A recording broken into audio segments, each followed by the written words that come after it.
À ce moment, il s'est passé une chose singulière. Je ne l'explique pas, je la rapporte telle qu'elle. Je suis si fatigué, si nerveux, qu'il est bien possible après tout que j'ai rêvé. Bref, tandis que je fixais ce trou d'ombre où, même en plein jour, il m'est difficile de reconnaître un visage, celui de mademoiselle Chantal a commencé d'apparaître peu à peu, par degrés. L'image se tenait là, sous mes yeux, dans une sorte d'instabilité merveilleuse, et je restais immobile comme si le moindre geste eût dû l'effacer. Bien entendu, je n'ai pas fait la remarque sur le champ, elle ne m'est venue qu'après coup. Je me demande si cette espèce de vision n'était pas liée à ma prière. Elle était ma prière même peut-être. Ma prière était triste, et l'image était triste comme elle. Je pouvais à peine soutenir cette tristesse, et en même temps, je souhaitais de la partager, de l'assumer tout entière, qu'elle me pénétrât, remplît mon cœur, mon âme, mes os, mon être. Elle faisait taire en moi cette sourde rumeur de voix confuses, ennemies, que j'entendais sans cesse depuis 2 semaines. Elle rétablissait le silence d'autrefois, le bienheureux silence au-dedans duquel Dieu va parler. Dieu parle. Je suis sorti du confessionnal et elle s'est élevée avant moi. Nous nous sommes trouvés de nouveau face à face et je n'ai plus reconnu ma vision. Sa pâleur était extrême, ridicule presque. Ses mains tremblaient. « Je n'en peux plus », a-t-elle dit, d'une voix puérile. « Pourquoi m'avez-vous regardé ainsi ? Laissez-moi. » Elle avait les yeux secs, brûlants. Je ne savais que répondre. Je l'ai reconduite doucement jusqu'à la porte de l'église. « Si vous aimiez votre père, vous ne resteriez pas dans cet horrible état de révolte. Est-ce donc cela que vous appelez aimer ? Je ne l'aime plus, a-t-elle répondu. Je crois que je le hais. Je les hais tous. » Les mots sifflaient dans sa bouche, et à la fin de chaque phrase, elle avait comme un hoquet de dégoût, de fatigue, je ne sais. « Je ne veux pas que vous me preniez pour une sotte, a-t-elle dit sur un ton de suffisance et d'orgueil. Ma mère s'imagine que je ne sais rien de la vie, comme elle dit. Il faudrait que j'eusse les yeux dans ma poche. Nos domestiques sont de vrais singes, et elle les croit sans reproche. Des gens très sûrs. Elle les a choisis, vous pensez ? On devrait mettre les filles en pension. Bref, à 10 ans, avant peut-être, je n'ignorais plus grand-chose. Ça me faisait horreur, pitié, je l'acceptais quand même, comme on accepte la maladie, la mort, beaucoup d'autres nécessités répugnantes auxquelles il faut bien se résigner. Mais il y avait mon père. Mon père était tout pour moi. Un maître, un roi, un dieu, un ami, un grand ami. Petite fille, il me parlait sans cesse, il me traitait presque en égal. J'avais sa photographie dans un médaillon et sur ma poitrine avec une mèche de cheveux. Ma mère ne l'a jamais compris. Ma mère... Ne parlez pas de votre mère, vous ne l'aimez pas. Et même... Oh, vous pouvez continuer, je la déteste, je l'ai toujours Taisez-vous. Hélas, il y a dans toutes les maisons, même chrétiennes, des bêtes invisibles, des démons. La plus féroce était dans votre cœur depuis longtemps, et vous ne le saviez pas. Tant mieux, a-t-elle dit. Je voudrais que cette bête fût horrible, hideuse. Je ne respecte plus mon père, je ne crois plus en lui, je me moque du reste. Il m'a trompé. On peut tromper une fille comme on trompe sa femme. Ce n'est pas la même chose, c'est pire. Mais je me vengerai, je me sauverai à Paris, je me déshonorerai, je lui écrirai « Voilà ce que vous avez fait de moi », et il souffrira ce que j'ai souffert. J'ai réfléchi un moment. Il me semblait que je lisais à mesure sur ses lèvres d'autres mots qu'elle ne prononçait pas, qui s'inscrivaient un à un dans mon cerveau, tout flamboyant. Je me suis écrié comme malgré moi « Vous ne ferez pas cela, ce n'est pas de cela que vous vous êtes tenté, je le sais ». Elle s'est mise à trembler si fort qu'elle a dû s'appuyer des 2 mains au mur.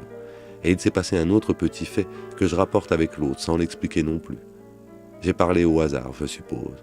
Et cependant, j'étais sûr de ne pas me tromper. Donnez-moi la lettre qui est là, dans votre sac, donnez-la-moi sur le champ. Elle n'a pas essayé de résister. Elle a seulement eu un profond soupir. Elle m'a tendu le papier en haussant les épaules. « Vous êtes donc le diable », a-t-elle dit.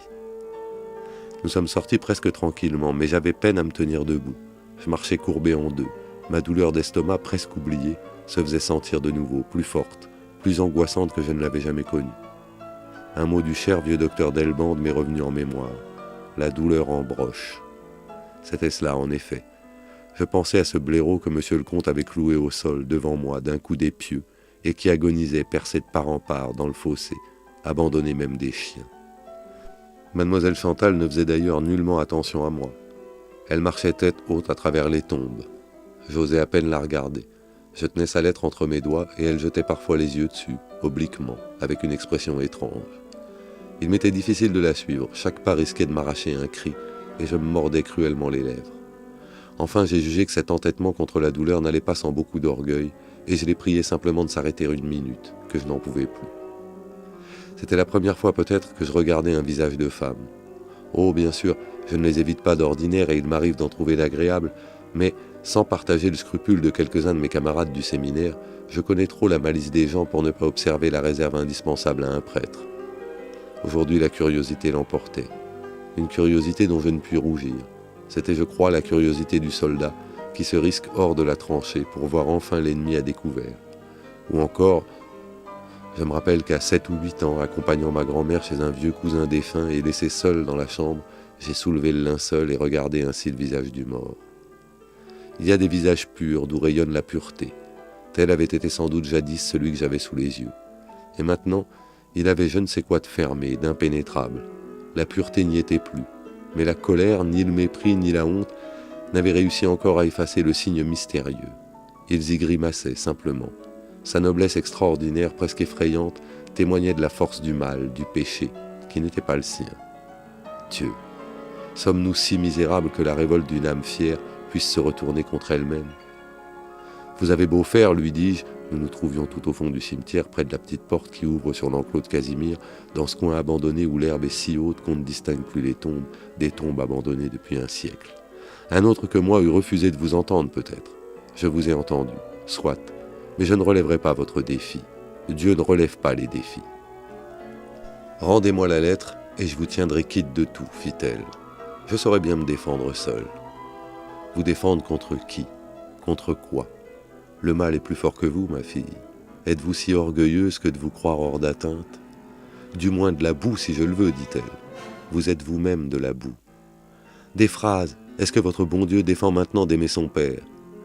Ne prononcez pas ce mot d'amour, ai-je dit. Vous en avez perdu le droit, et sans doute le pouvoir. L'amour, il y a par le monde des milliers d'êtres qu'ils demandent à Dieu, sont prêts à souffrir 1000 morts pour que tombe dans leur bouche calcinée une goutte d'eau, de cette eau qui ne fut pas refusée à la Samaritaine, et qu'il implore en vain. Moi qui vous parle, je me suis arrêté à temps. Mais elle a dû comprendre, elle m'a paru bouleversée. Il est vrai que, bien que j'eusse parlé à voix basse, ou pour cette raison peut-être, la contrainte que je m'imposais devait donner à ma voix un accent particulier. Je la sentais comme trembler dans ma poitrine. Sans doute cette jeune fille me croyait-elle fou.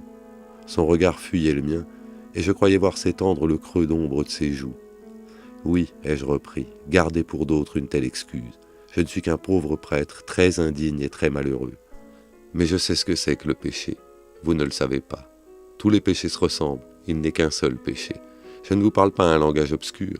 Ces vérités sont à la portée du plus humble chrétien, pourvu qu'il veuille bien les recueillir de nous. Le monde du péché fait face au monde de la grâce, ainsi que l'image reflétée d'un paysage, au bord d'une eau noire et profonde. Il y a une communion des saints, il y a aussi une communion des pécheurs. Dans la haine que les pécheurs se portent les uns aux autres, dans le mépris, ils s'unissent, ils s'embrassent, ils s'agrègent, ils se confondent. Ils ne seront plus un jour aux yeux de l'Éternel que ce lac de boue toujours gluant, sur quoi passe et repasse vainement l'immense marée de l'amour divin, la mer de flammes vivantes et rugissantes qui a fécondé le chaos. Qu'êtes-vous pour juger la faute d'autrui ? Qui juge la faute ne fait qu'un avec elle, l'épouse. Et cette femme que vous haïssez, vous vous croyez bien loin d'elle, alors que votre haine et sa faute sont comme deux rejetons d'une même souche. Qu'importe vos querelles, des gestes, des cris, rien de plus, du vent. La mort, vaille que vaille, vous rendra bientôt à l'immobilité, au silence. Qu'importe si dès maintenant vous êtes unis dans le mal, pris tous les trois dans le piège du même péché, une même chair pécheresse, compagnons, oui, compagnons pour l'éternité. Je dois rapporter très inexactement mes propres paroles, car il ne reste rien de précis dans ma mémoire que les mouvements du visage sur lequel je croyais les lire. « Assez !» m'a-t-elle dit d'une voix sourde. Les yeux seuls ne demandaient pas grâce. Je n'avais jamais vu, je ne verrai jamais sans doute de visage si dur. Et pourtant, je ne sais quel pressentiment m'assurait que c'était là son plus grand et dernier effort contre Dieu, que le péché sortait d'elle. Que parle-t-on de jeunesse, de vieillesse ? Cette face douloureuse était-elle donc la même que j'avais vue quelques semaines plus tôt, presque enfantine ? Je n'aurais su lui donner un âge, et peut-être n'en avait-elle pas, en effet. L'orgueil n'a pas d'âge, la douleur non plus, après tout. Elle est partie sans mot dire, brusquement, après un long silence. Qu'ai-je fait ? Je reviens très tard d'Aubin, où j'ai dû visiter des malades après dîner, Inutile sûrement d'essayer de dormir. Comment l'ai-je laissé aller ainsi? Je ne lui ai même pas demandé ce qu'elle attendait de moi. La lettre est toujours dans ma poche, mais je viens de regarder la souscription. Elle est adressée à monsieur le comte. Ma douleur au creux de l'estomac, en broche, ne cesse pas. Le dos même est sensible. Nausée perpétuelle. Je suis presque heureux de ne pouvoir réfléchir. La féroce distraction de la souffrance est plus forte que l'angoisse. Je pense à ces chevaux rétifs que, petit enfant, j'allais voir ferrer chez le maréchal Cardinaux. Dès que la cordelette poissée de sang et d'écume s'était liée autour de leurs naseaux, les pauvres bêtes restaient tranquilles, couchant les oreilles et tremblant sur leurs longues jambes. « T'as un compte, grand fou ?» disait le maréchal avec un rire énorme. « J'ai mon compte, moi aussi. » La douleur a cessé tout à coup. Elle était d'ailleurs si régulière, si constante, que la fatigue aidant, je sommeillais presque. Lorsqu'elle a cédé, je me suis levé d'un bond, les tempes battantes, le cerveau terriblement lucide, avec l'impression, la certitude, de m'être entendu appeler. Ma lampe brûlait encore sur la table. J'ai fait le tour du jardin, vainement. Je savais que je ne trouverais personne. Tout cela me semble encore un rêve, mais dont chaque détail m'apparaît si clairement dans une espèce de lumière intérieure, d'illumination glacée qui ne laisse aucun coin d'ombre où je puisse trouver quelque sécurité, quelque repos. C'est ainsi qu'au-delà de la mort, l'homme doit se revoir lui-même. Ah oui, qu'ai-je fait? Voilà des semaines que je ne priais plus, que je ne pouvais plus prier. Je ne pouvais plus, qui sait? Cette grâce des grâces se mérite comme une autre, et je ne la méritais plus, sans doute. Enfin, Dieu s'était retiré de moi, de cela, du moins, je suis sûr. Dès lors, je n'étais plus rien, et j'ai gardé pour moi seul ce secret. Bien plus, je me faisais une gloriole de ce silence gardé. Je le trouvais beau, héroïque. Il est vrai que j'ai tenté de voir monsieur le curé de Torcy, mais c'est aux genoux de mon supérieur, de monsieur le doyen de Blangermont, que je devais aller me jeter. Je lui aurais dit, je ne suis plus en état de gouverner une paroisse. Je n'ai ni prudence, ni jugement, ni bon sens, ni véritable humilité. Voilà quelques jours encore, je me permettais de vous juger, je vous méprisais presque. Dieu m'a puni. Renvoyez-moi dans mon séminaire, je suis un danger pour les âmes. Il eût compris, lui. Qui ne comprendrait d'ailleurs, ne serait-ce qu'à la lecture de ces pages misérables, où ma faiblesse, ma honteuse faiblesse éclate à chaque ligne. Est-ce le témoignage d'un chef de paroisse, d'un conducteur d'âme, d'un maître? Car je devrais être le maître de cette paroisse, et je m'y montre tel que je suis. Un malheureux mendiant qui va, la main tendue, de porte en porte, sans oser seulement frapper. Ah, bien sûr, je n'ai pas refusé la besogne, j'ai fait de mon mieux, à quoi bon? Ce mieux n'était rien. Le chef ne sera pas seulement jugé sur les intentions. Ayant assumé la charge, il reste comptable des résultats. Et par exemple, en refusant d'avouer le mauvais état de ma santé, faut-il croire que je n'obéissais qu'à un sentiment même exalté du devoir? Avais-je d'ailleurs le droit de courir ce risque? Le risque d'un chef et le risque de tous. Avant-hier déjà, je n'eusse pas dû recevoir mademoiselle Chantal. Sa première visite au presbytère était à peine convenable. Du moins aurais-je pu l'interrompre avant que... Mais j'ai agi seul, comme toujours. Je n'ai voulu voir que cet être devant moi, au bord de la haine et du désespoir, ainsi que d'un double gouffre, et tout chancelant. Ô visage torturé.